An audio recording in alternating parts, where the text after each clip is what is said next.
This is the second video on simultaneous equations. This one, it is a bit trickier because it has negative numbers, unlike the first video, all positives in the question. So, simultaneous equations, first thing I do is look at the first two terms, the 6 and the 6x and the 4x. Look at the 6, put the 6 down over here, bring the 6 down over here, so it becomes times by 6. The 4 up down here, bring it up, it'll be times by 4. So now 4 times everything, 4 times 6x, 24x, 4 times 5y, well, there's a negative there, 4 times 20, not forgetting the 20, 6 times 4x is 24x. I expected this to be the same as that, so I can eliminate them. 6 times 3y, 18y, and not forgetting 6 times 7, the 7, 42. I'll need to take away because that's the only way I'm going to get rid of, eliminate the 24x.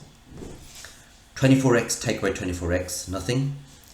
Now this is the bit you've got to really be careful with, this bit.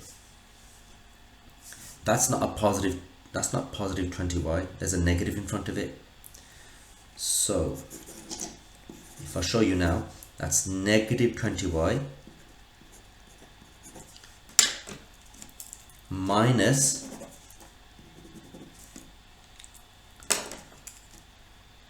$18y.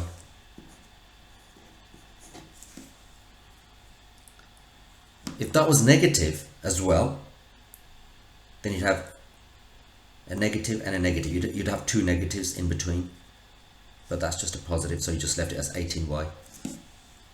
So on the number line, think negative 20, which is on the far side, on the left hand side of the 0 on the number line, negative 20, you're taking away 18, so you're going even further to the left.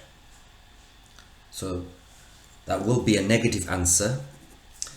20 plus 18 is 38, negative 38y, negative 38y. Here, 80 take away 42, they're all positives, so nothing to worry about. 80 take away 42,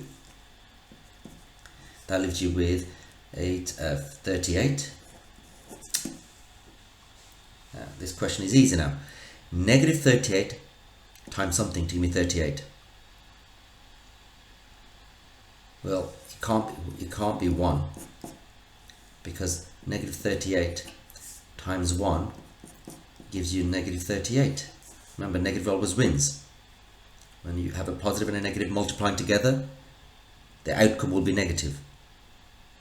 But I'm trying to get 38. Somehow,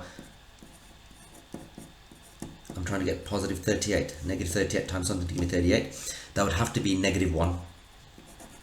Because you know, two negatives, right, two negatives make a positive. So y is negative 1. That's one of the answers. Now choose one of the easiest one from there. I wouldn't choose one with negatives in it. Choose the one with a positive. It's easy to deal with. So copy that equation.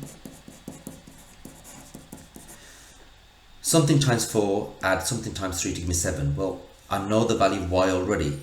It's minus 1, negative 1 there. So let's work this out. That's 4x plus 3 times negative 1 equals 7. Let's make that easy to look at. 3 times negative 1. 3 times negative 1 is negative 3. Now this looks like a little bit weird when you've got a plus and minus together. When you've got plus and minus joined like that together, negative wins. So you'll have 4x minus 3 is equal to 7. Now solve the equation.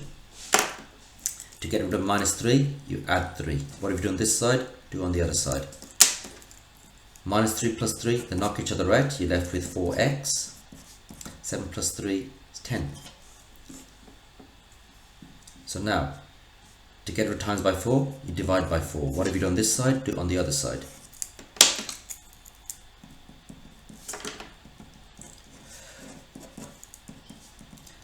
So you have now 10 divided by 4. Simplify. 5 over 2. You can leave it as a fraction, or you can say 5 divided by 2 is 2.5.